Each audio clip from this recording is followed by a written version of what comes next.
ข้าชีวิตเลือกได้พี่น้องกับผมสวัสดีครับข้าชีวิตเลือกได้อยากรวยผู้ใดก็ได้บ่อยากจนเด้เกิดเป็นคนจนให้คนหลังเกียจถูกคนยามเหยียดบังเบียดเสียดสีเกิดมาจนสังคมเขาว่าบ่ดีเป็นสั่นตัวครับผมขนาดมีคนหักไหนคนหักคนแพงนี่ยังสั่งคนหักขาดนี้ได้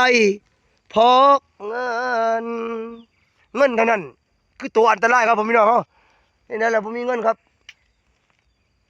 ลอกก็นี่แหละอันบ่เต็มในมือนี่อันมาบ่เต็มเสียวเลาะฟังอ่ะนะลองเบิ่งไม้ไหม